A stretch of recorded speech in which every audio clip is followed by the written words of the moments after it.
Amen, amen. Tout au long de cette semaine, j'ai vécu des moments extraordinaires avec le Seigneur, mais par l'Esprit. Et je disais que je vais les partager avec vous. Voyez-vous, je me suis posé beaucoup de questions. Et Dieu pouvait me répondre aussi simple. Déjà, sachant que c'était moi qui devais intervenir, j'ai prié le Dieu pour un sujet. Seigneur, je voudrais entretenir l'Église en restant sur le sujet, donc qui est le thème de notre année. Mais pendant que ma tête tournait, je vais donc être pris par un sujet. Et donc Dieu va beaucoup m'éclairer à l'intérieur. Et c'est le sujet que je vais partager avec vous. La Bible dit que la nature ne vous enseigne-t-elle pas? Mais j'ai l'impression que même nous les chrétiens, nous ne faisons pas attention à la nature. Nous vivons beaucoup de choses, mais parfois on ne fait pas attention. Et la nature nous enseigne. La nature est en accord avec la parole du Seigneur. Je vais donc nous donner le sujet ou alors le thème du jour. Dieu est le Dieu des saisons. Dieu est le Dieu des saisons. Je voudrais ici que chaque membre de cette église ce matin comprenne que, quelles que soient les circonstances, quels que soient les moments que nous sommes en train de traverser, nous ne sommes pas hors de la volonté de Dieu. Et nous ne sommes pas hors de la pensée de Dieu. Que nous ne sommes pas hors de la main de Dieu. Mais Dieu est le Dieu des saisons. Alors j'étais en train de poser à Dieu la question, pourquoi dans le milieu ecclésiastique, nous avons un tel comportement? Et je vais vous partager le comportement, qui est un peu un comportement des membres de l'église ou des responsables, des pasteurs. C'est que très souvent quand un frère ou une soeur nous fait don, c'est-à-dire le pasteur manque le portable, ou le pasteur a un besoin, on ne sait pas, ou le fidèle a eu une bénédiction, qui est en matière d'argent. Et puis il vient vers un serviteur de Dieu, et puis il dit, pasteur, je ne sais pas les besoins que vous avez là-bas, mais je vous envoie 100 000. Et puis le pasteur fait maintenant une fiction sur cet homme-là. C'est-à-dire que quand il a les besoins, il est même tenté de prendre le téléphone et l'appeler. Je ne sais pas si vous comprenez. Je vais m'expliquer. Moi, en tant que pasteur, j'ai un besoin. Ou au cours de la vie, voilà un des fidèles, une des fidèles, qui prend un téléphone et qui dit, papa, Dieu m'a mis à cœur de t'offrir ce téléphone. Est-ce que vous comprenez? Moi, je prends le téléphone. Maintenant, quand j'ai un problème, j'appelle maintenant la personne qui m'a aidé là. Et puis, je deviens un peu plus intéressant à la personne là. Les problèmes de la personne là me préoccupent un peu comme plus. Parce que elle m'est venue en temps réel. À un moment donné, tu m'es venu en aide. Je ne sais pas si vous comprenez. Pourquoi? Je posais la question au Seigneur.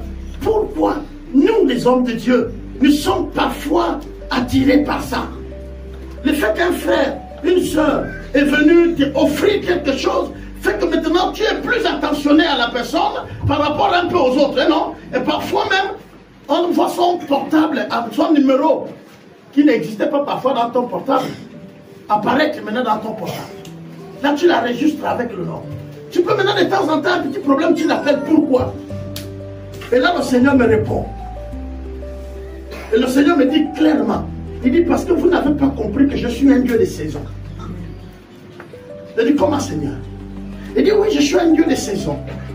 Et les personnes que j'envoie dans votre vie comme une bénédiction sont des saisons. Chaque être est une saison. Je dis, Seigneur, là il y a un problème, je ne comprends pas bien. Comment un être est une saison? Il dit, oui. Il dit, tu vois, regarde les fruits. Il n'y a pas 2 ou 3 espèces qui viennent à la même saison. Vous mangez la mangue, la tanga fleurit. Dès que la mangue passe, la tanga se positionne. Dès que la tanga est là, l'orange fleurit. Je ne sais pas si vous comprenez. Dès que l'orange, la tanga passe, les citrons aussi sont là. C'est-à-dire chacun a sa saison, n'est-ce pas? Et il me dit, chaque personne qui intervient dans ta vie pour un besoin T n'est pas là pour toute la vie. Ne mets pas ta charge sur lui. Je l'ai utilisé pour une saison. Amen. Amen. Je l'ai utilisé pour une saison. Quand un autre problème s'élèvera chez toi, j'utiliserai un autre qui est pour la saison là. Mais très souvent, on est resté dans l'ancienne saison. Est-ce que vous comprenez? On voudrait toujours la manque. Parce que c'était bon. C'est la manque. La personne là nous a peut-être donné 200 000. Pendant qu'on avait besoin de 50 000. Et puis on est resté là. Mais ce n'est pas seulement les pasteurs. Même les membres de l'église. Nous sommes reconnaissants à quelqu'un qui vient nous aider pour une situation. En oubliant que c'est sa saison. C'est la saison pour la personne que vous voyez. Quand la saison là serait passée, vous allez voir qu'au côté de vous, il y a une autre personne qui est maintenant plus proche. Dieu utilise les saisons. Nous ne sommes pas tous des manguiers. Nous ne sommes pas tous des attendatiers. Mais chacun a sa saison pour bénir la vie de son frère, pour bénir la vie de sa soeur. Et Dieu ne me l'a pas laissé comme ça. Il m'a donné les passages bibliques pour soutenir ça. Et on va lire. Donc, je suis d'abord dans le livre de 2 Timothée, chapitre 2, le verset 6. 2 Timothée 2.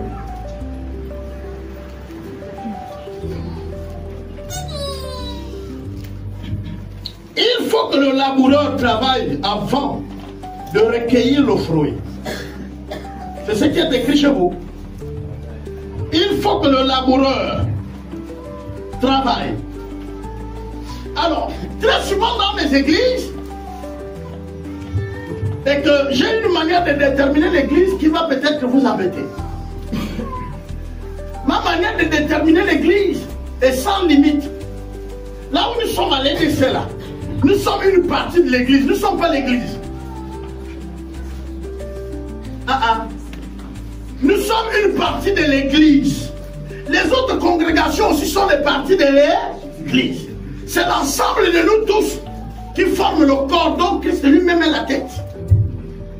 Mais très souvent, vous allez voir que, par exemple, un pasteur sert à l'EDC. Et je parlais ça avec le pasteur Serge. Un pasteur sert à l'EDC. Il travaille. Maintenant, il a un problème. Il a une situation. Personne de l'EDC ne bouge. Mais il y a quelqu'un de Bethanie. Quelqu'un de Bethanie a dit, papa, j'ai appris que tu as tel problème. Vraiment, voilà ma contribution que Dieu soutient. Je vais dire, j'ai été soutenu par les frères de Bethanie. C'est de moi-même. Ils n'ont rien fait. Eh non? Maintenant, dites-moi, c'est à quel moment que vous l'avez séparé du corps? Parce que Christ ne connaît pas Bethanie. Christ ne connaît pas les décès. Christ connaît son église. Et son église n'a pas d'autre nom que le corps de Christ. Et donc il utilise qui il veut, à n'importe quelle saison, pour être une bénédiction pour toi. Tu peux prier à l'EDC, mais face à une situation, c'est quelqu'un de Nazareth qui est à côté de toi, qui te soutient. Il faut que tu sois capable de comprendre que l'église me soutient. La personne de Nazareth n'est pas venue parce que tu es beau ou belle, mais parce que tu es dans le corps de Christ. Et c'est Christ qui envoie qui il veut, quand il veut, où il veut. Pourquoi? Mais parce qu'il sait que celui qui l'envoie répond aux besoins présents. Mais l'église n'a pas encore compris ça. Les frères de l'EDC, est-ce qu'ils m'ont même regardé? Le pied et la main sont sur le même corps, mais très distants. N'est-ce pas, non? Mais quand on se blesse au pied, qui part soutenir? Qui part soutenir? Pourquoi le ventre ne part pas là-bas? Pourquoi les hanches ne partent pas là-bas? Et ils sont plus proches des pieds, non? Ou alors les doigts du pied, non. Mais c'est la main qui est en haut. Hein? Qui descend là-bas.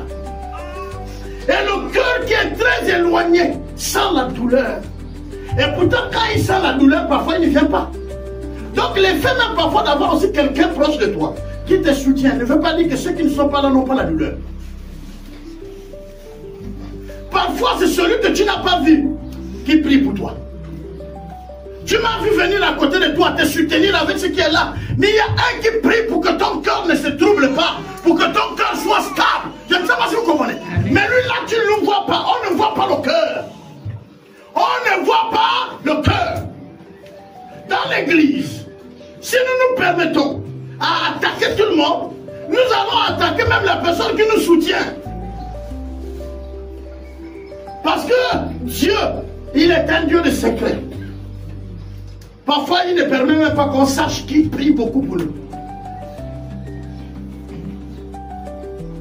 Papa Albert a un ministère puissant. Vous pensez que derrière le ministère de Papa Albert, il n'y a que Papa Albert? Il y a ceux qui intercèdent, il y a ceux qui soutiennent en matériel, à leur argent, à leur temps, dans tout ça. C'est toute une organisation. Derrière un homme de Dieu, il y a toute une organisation. Donc l'homme de Dieu ne réussit pas parce qu'il est puissant, parce qu'il est fort, mais parce qu'il y a tout un corps, tout un arsenal derrière son ministère. Et donc quand un homme de Dieu commence à dire « Je suis fort parce que j'ai pu », il faut déjà dire que ça descend tes proches. Il faut dire que bientôt il va tomber. Bientôt il va s'éloigner de la vie de Dieu. Je vous ai toujours dit que la chute de celui qui tombe est plus grave que celui qui est déjà allongé.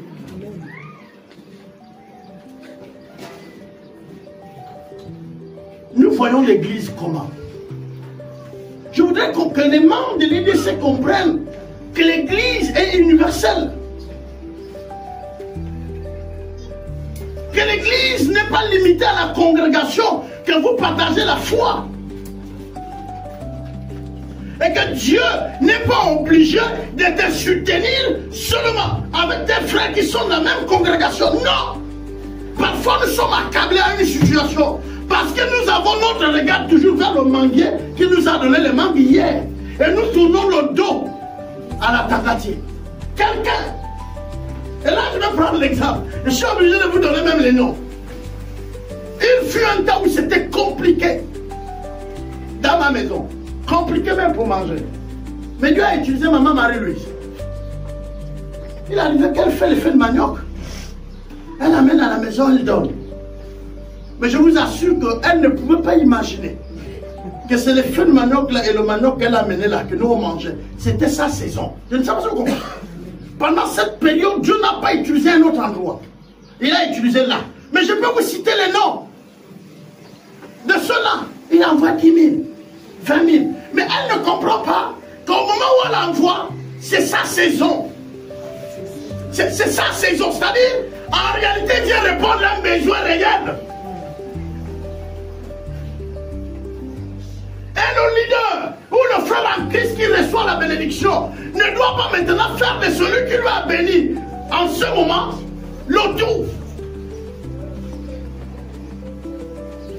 Le commencement et la fin. L'oméga, l'alpha. Voilà comment nos églises sont. Si quelqu'un m'a aidé une fois, c'est fini. Je suis obéissant à lui. Hein? C'est à lui que je dois la reconnaissance. Non! Je ouvre cette parenthèse pour vous les jeunes qui pensent que si une maman vous a soutenu aujourd'hui, et quand elle ne vous soutient plus demain, elle ne mérite pas votre bonjour. Parce que ça, c'est votre comportement, les jeunes. Votre reconnaissance est déjà vers la maman qui vous soutient maintenant. Or, vous oubliez que la reconnaissance ouvrira plus de portes pour vous. La reconnaissance, ce n'est pas venir lui laver les assiettes. Bonjour. Un simple message. Comment tu as dormi? Je vous ai dit que la semaine là, je ne suis pas allé lire beaucoup la Bible. Mais je suis resté sur l'écriture qui est écrite et emmagasinée dans mon cœur. C'est-à-dire que je me suis posé des questions de vie. Je dis, Seigneur, où est née l'attitude de manque de reconnaissance? Et le Seigneur pouvait me répondre qu'il y a des gens qui sont foncièrement mauvais. Depuis quand il était avec toi, son intérêt, ce n'est pas toi, mais ce que tu donnes. Il était même conscient qu'il exploitait seulement ça. Lui, il est conscient, c'est toi. Mais mon ami, mon frère, c'est toi qui l'appelles frère. Est-ce qu'il t'a appelé frère? C'est toi qui l'appelles ami. Il t'a dit que tu étais son ami. Et je peux même aller plus loin. Mon mari, ma femme, est-ce qu'il t'a appelé sa femme ou il t'a appelé mari? Parce que même juste dans le foyer, il y a les profiteurs. Oui. Il y a les hommes qui viendront vous demander la main parce qu'ils voient que vous êtes battant. Vous pouvez lui sortir de la pauvreté. Parce que dès que tu l'as sorti de la pauvreté, il va te jeter. Dieu a dit à Élie, ah, le gars là aujourd'hui on dirait c'est lui seulement. Il dit va au Torah. C'est là que je vais envoyer le corbeau pour te bénir, hein, non? Mais tu n'as pas où te situer. Tu es partout. Dieu va envoyer qui te bénir où? Rien dans tes mains. C'est-à-dire que Dieu est un Dieu de saison. Il va te bénir selon les saisons. Mais observe bien les saisons.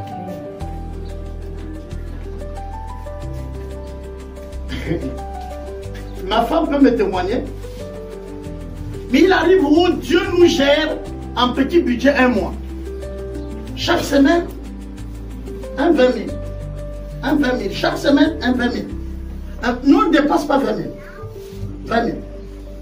20 000. Quand l'autre commence à terminer, 20 000, on termine le mois. Et puis après, je dis à ma femme, est-ce que tu as remarqué que c'est 20 000 qu'on a eu par semaine? Parfois, quelqu'un nous envoie 10 000. Un autre nous envoie encore 10 000.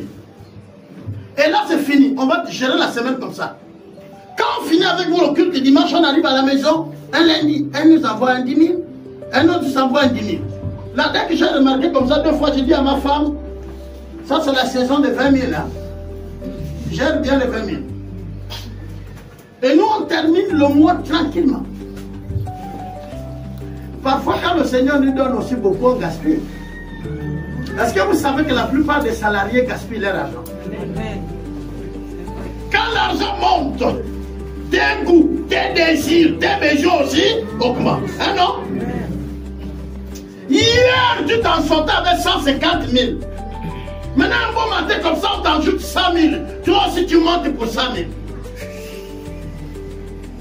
Il y a un problème. Reste à 150 000. Trouve les 100 000 comme un bonus qui est arrivé pour investir. Mais dès que tu as une augmentation nette de 100 000, tu pars même chez le commerçant. Tu prends une chaussure de 50 000. Tu lui dis, avance-moi un portable de 200 000, là, je vais te le payer en 4 là, ou en 3. Tu vois, tu t'es déjà mis même dans les dettes parce qu'on t'a dit, il y a 100 000 qu'on vient d'ajouter. La grande question qu'il faut poser, c'est à Dieu, Seigneur, pourquoi tu m'ajoutes 100 000? L'histoire de l'Égypte ne vous enseigne pas. Quand il y a des veaux gras, les messes arrivent. Mais vous, quand c'est gras, vous mangez le gras. Et quand les messes arrivent, vous commencez à accuser les gens. Ils m'ont maudit, ils m'ont bloqué. Pasteur, prie pour moi. Tu oublies que c'est toi-même le mangement. Oh, le nouveau chef du personnel, il n'aime pas me voir. Quand il est venu, la prime qu'on m'a donnée, il a coupé. C'était pour une saison. Et c'était pour une cause. C'est toi qui n'as pas compris. Les mamans peuvent dire, elles plantent leur champ. La même plantation, plantée par la même personne. Et parfois divisée au milieu. La partie là de costaud manioc, celle-là n'a pas. Il y a une zone dans un coin où il y a même une maladie à ceux qui mangent. Mais la maladie là, bien qu'il la craigne, mais elle n'arrive pas à toucher tout le champ. Demandez les mamans, ils vont vous dire ça. Chacun de nous reçoit selon la saison. Mais cette saison est fixée par Dieu. Bien aimé, vous pouvez tout faire. Vous pouvez vous fâcher, secouer. Les attangatiers ne vous donneront pas la tanga quand ce n'est pas sa saison. Et parfois, moi j'ai été une bénédiction pour toi. Et puis maintenant, tu demandes, je ne suis plus. Et puis tu penses que je suis devenu mauvais. Non, tu as regardé le mauvais côté. La saison s'est déplacée. Amen, amen. Amen. Regarde, sois attentif. Je vous ai toujours dit que l'expérience que vous voyez avec Christ nous aide. C'est-à-dire la durée. On y persévérer. Avec le Seigneur, on n'est pas bon au départ. Mais en persévérant, on persévère, on dure, on tient. Même quand on lit la Bible, on ne comprend pas. Reste là. Même quand je ne ressens pas Dieu. Reste là. À un moment donné, tu serais surpris de voir que tu as avancé. On appelle ça la persévérance. Bien-aimé, quel que soit notre âge, quel que soit le lieu où nous sommes, Dieu fait chaque chose à une saison. Et toutes les saisons ne sont pas favorables à nous. Il y a des moments où c'est dur. Mais cela ne veut pas dire que Dieu n'est pas là. Il y a des moments où c'est doux. Cela ne veut pas dire que Dieu n'est pas là. Il y a des moments où on est malade. Et ça, j'ai expérimenté ça, c'est encore chez les enfants de Dieu. Quand un leader est malade, c'est le péché. Quand un chrétien est malade, c'est le péché. Il est malade là, c'est sûr il a péché. C'est sûr. Quand vous lisez Job, vous savez, les amis de Job sont venus, ils ont des frères. Oh, bien-aimé, si tu as offensé Dieu, confesse. Le frère dit non, non, non. L'affaire ailleurs, non, frère. N'aie pas honte de nous. Dieu est un Dieu qui fait la grâce. Le problème du frère là-bas, c'est que Satan vient de le presser. On a permis à Satan de l'éprouver pour voir s'il va rester fidèle, hein, non? Et toi, au lieu de soutenir, toi aussi tu viens, frère. Tu es du même côté que Satan maintenant. Tu viens, frère, dis la vérité. Frère, celui qui avoue le péché, il prospère. Mais celui qui le cache, mourra. Là, c'est même pour ceux-là qui pensent qu'ils sont encore chrétiens. Mais il y a dans l'église ceux qui disent, ils en savent là, non. Là où Dieu l'a attrapé, il va mourir. Il y en a qui souhaitent la mort des autres parmi nous. Je vous enverrai des pluies à leur saison. La terre donnera ses fruits et les arbres des champs donneront leurs fruits. Je vais revenir. Nous sommes dans Lévitique 26, le verset 4. Lévitique 26, le verset 4. Je vous enverrai des pluies en leur saison. La terre donnera ses produits. Et les arbres des champs donneront leurs fruits. Tout ça à chaque saison. Lévitique 26, le verset 4. Je suis dans le livre de Marc 11 et je vais lire le verset 13.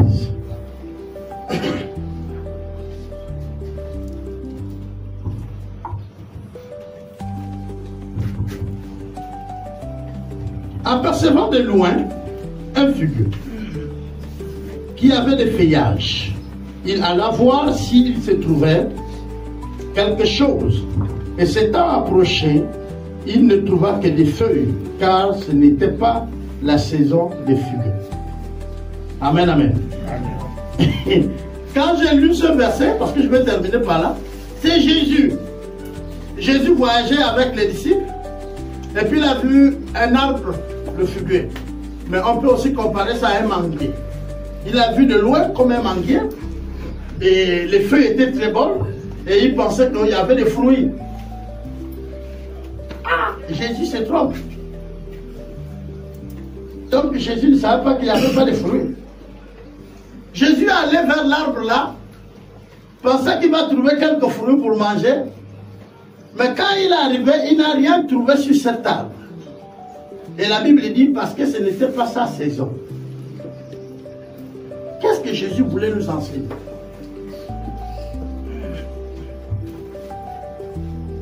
Parfois, il nous arrive d'apparaître comme étant l'homme de la situation à toute saison. Bien-aimés, ne soyez pas des hommes de la situation en toute saison. Soyez l'homme de la saison. Quand Dieu a mis beaucoup dans ta maison et que tu peux donner, donne. Mais quand c'est pour toi là, ne donne pas. Ok. Jésus a dit que celui qui a 2 pantalons donne un à l'autre, hein, non? Il t'a pas dit que le seul pantalon que tu as, donne ça. C'est pas ce qu'il a dit. Il ne dit pas que le pain de tes enfants, tu prends, tu donnes, non. Quand tu as 2, donne un. Mais aujourd'hui, c'est pas ce qu'on nous enseigne. Vous serez bénis si vous donnez. Non. On nous dit si tu as 2, donne un. On nous dit donnez comme vous avez résolu, comme votre cœur a conçu. Il ne faut pas que ça vienne de l'extérieur. Ça doit venir de vous dans le donner. Si ça vient de vous, ça mérite une bénédiction. Amen. Parce que Dieu sait ce qu'il a déposé en vous.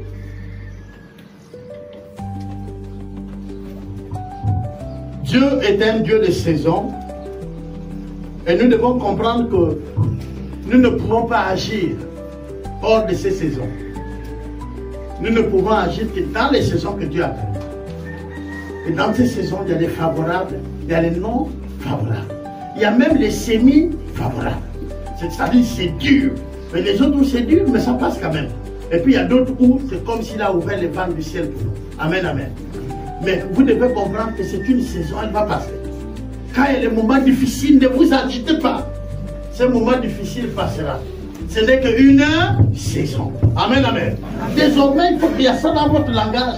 Quand il y a une situation, tu te résumes à toi-même et tu dis, ce n'est qu'une saison. Elle a commencé et elle finira. Elle ne sera pas éternelle.